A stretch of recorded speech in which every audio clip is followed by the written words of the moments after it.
फिक्र आपकी में अब बात लोकसभा में विपक्ष के नेता और रायबरेली से सांसद राहुल गांधी को मिलने वाले नए बंगले की। जिस बंगले की तस्वीरें हम आपको दिखाने जा रहे हैं, ये राहुल गांधी का नया पता हो सकता है। 5 सुनहरी बाग रोड। आज दिन में राहुल गांधी अपनी बहन प्रियंका के साथ इस बंगले को देखने के लिए पहुंचे। अगर राहुल गांधी इस नए पते के लिए राजी हो गए तो उनका नया आवास यही हो सकता है। अभी वो फिलहाल अपनी मां के साथ दिल्ली के 10 जनपथ रोड पर रह रहे हैं। इस बार के लोकसभा चुनाव में कांग्रेस को भले ही बहुमत ना मिल पाया हो, लेकिन एक नेता के तौर पर राहुल गांधी की ताकत बढ़ी और उन्हें संसद में नेता विपक्ष का पद दिया गया है। जब उन्हें शक्तियां एक कैबिनेट मंत्री के स्तर की दी गई हैं, अब तो बंगला भी उसी स्तर का ऑफर किया गया है। अब राहुल गांधी को ऑफर किए गए बंगले के अंदर की तस्वीरें भी आप देखिए। यहां एक काफी बड़ा बेडरूम आप देख सकते हैं।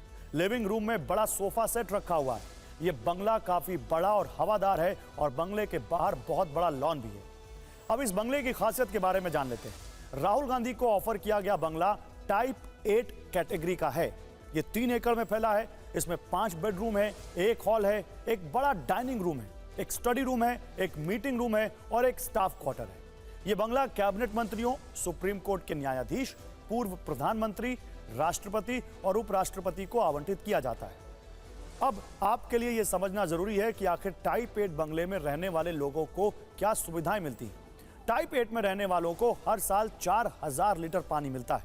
इसके अलावा 50,000 यूनिट तक फ्री में बिजली मिलती है। अगर बिजली और पानी का इस्तेमाल ज्यादा हुआ है तो उसे अगले साल एडजस्ट कर दिया जाता है। साथ ही हर 3 महीने में मुफ्त में बंगले के पर्दों की धुलाई की जाती है। खुद बंगला देखने से पहले आज राहुल गांधी अपने ऊपर किए गए मानहानि के केस की सुनवाई के लिए सुल्तानपुर गए थे। तब उनकी गैर मौजूदगी में भी उनकी बहन प्रियंका गांधी बंगले को देखने के लिए पहुंची थी। जब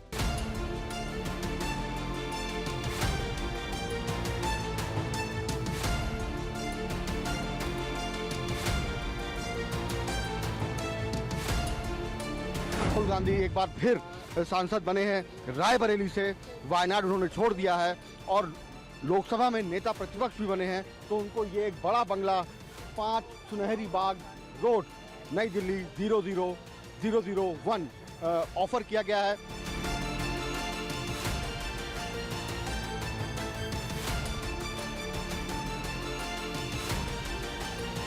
प्रियंका गांधी इस बंगले को देखने आई थी, उन्होंने पूरा मुआयना किया है। अभी इंतजार है कि राहुल गांधी, प्रियंका गांधी, गांधी परिवार इसको स्वीकार करता है, इस ऑफर को, या नहीं करता है, क्योंकि पहले भी राहुल गांधी को कई बंगले दिखाए गए थे, उन्होंने बंगला स्वीकार नहीं किया था।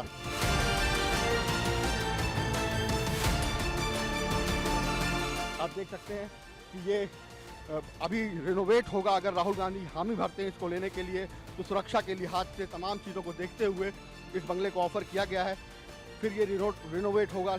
राहुल गांधी का नया पता 5 सुनहरी बाग रोड हो सकता है, ऑफर कर दिया गया है। प्रियंका गांधी इसको देख चुकी हैं। राहुल गांधी का स्टाफ भी इसको देखने आ चुका है 2 से 3 बार।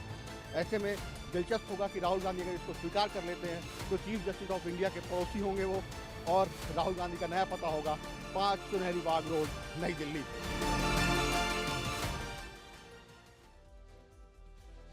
तो जब भी कोई घर लेता है तो वो घर के साथ ये भी देखता है कि आसपास कैसा माहौल है, घर के पास की लोकेशन कैसी है, घर के पास रहने वाले पड़ोसी कैसे हैं। आमतौर पर कहा जाता है कि किसी भी घर में रहने वाले लोगों के पड़ोसी उनकी रेंज में होते हैं। इस लिहाज से देखा जाए तो राहुल गांधी की रेंज में कई शक्तिशाली लोगों के बंगले हैं। अगर राहुल गांधी 5 सुनहरी बाग रोड का बंगला लेने के लिए तैयार हो गए तो भारत के मुख्य न्यायाधीश यानी CJI DY चंद्रचूड़ राहुल गांधी के नए पड़ोसी हो सकते हैं। इसके अलावा करीब 300 से 400 मीटर की दूरी पर केंद्रीय मंत्री किरण रिजिजू का बंगला है और उससे थोड़ा आगे जाएंगे तो वहां पर भारत के गृह मंत्री अमित शाह का बंगला है। अब आपको जल्दी से नेताओं को आवंटित होने वाले बंगले के बारे में कुछ एक्स्ट्रा जानकारी दे देते हैं। लोकसभा पूल में कुल 517 आवास हैं, जिनमें टाइप 8 बंगलों से लेकर छोटे फ्लैट और हॉस्टल भी। इनमें 159 बंगले, 37 ट्विन फ्लैट, 193 सिंगल फ्लैट, 96 बहुमंजिला इमारतों में फ्लैट और 32 सिंगुलर रेगुलर आवास हैं। केंद्रीय मंत्रियों को टाइप 8 का आवास मिलता है, जो सबसे बड़ी श्रेणी में आता है। टाइप 7 बंगला राज्य मंत्रियों, दिल्ली हाईकोर्ट के न्यायाधीशों, कम से कम 5 बार सांसद रहे व्यक्तियों को आवंटित होता है। लोकसभा और राज्यसभा के लिए पहली और दूसरी बार चुने गए सांसदों को टाइप 5 और टाइप 6 वाले आवास आवंटित किए जाते हैं।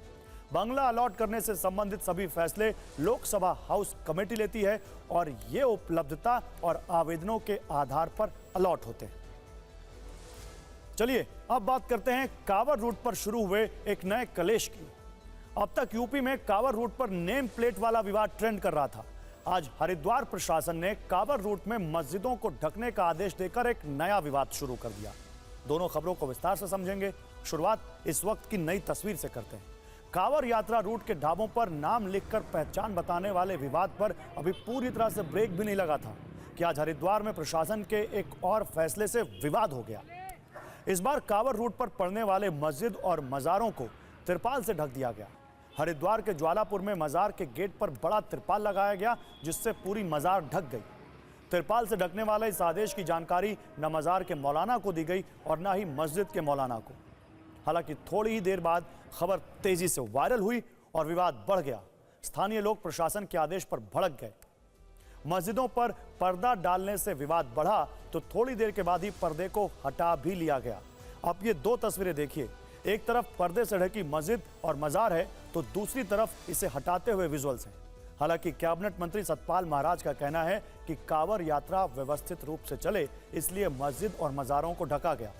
कांवर यात्रा के दौरान कोई उत्तेजना ना हो और कोई भड़के नहीं, इसका ध्यान रखा गया। उन्होंने कहा कि जब कोई निर्माण कार्य होता है तब भी ढक दिया जाता है। देखते हैं इसका क्या फीडबैक मिलता है।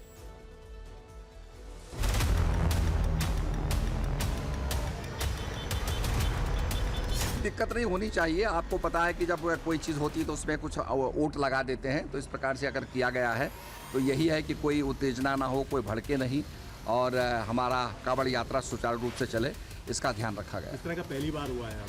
पहली बार हुआ। आपको पता है जब कहीं कंस्ट्रक्शन होता है तो उसको भी ढक दिया जाता है, तो इस प्रकार से ये किया गया है। अब इसके देखेंगे क्या इसका फीडबैक मिलता है हम लोगों को, उसका अध्ययन करेंगे। सही तो है नहीं, अब सही तो है नहीं ना। तो दुनिया का सबका प्यार है, सारी उम्र से बना हुआ। आज तो थोड़ी आ रही कांवड़, हम भी 40 साल हो गए देखते आ रहे हैं यहाँ, हमने तो कभी ऐसा देखा नहीं। मुसलमान और सिख हमारे भाई जो हैं, अगर वो मिलकर उन यात्रियों की सेवा करते हैं तो ये देश की गंगा जमनी तहजीब का सम्मान है और भोलेनाथ की संस्कृति का सम्मान भी है। जो मुख्यमंत्री उसका अपमान करे, उसे सत्ता में बने रहने का अधिकार नहीं।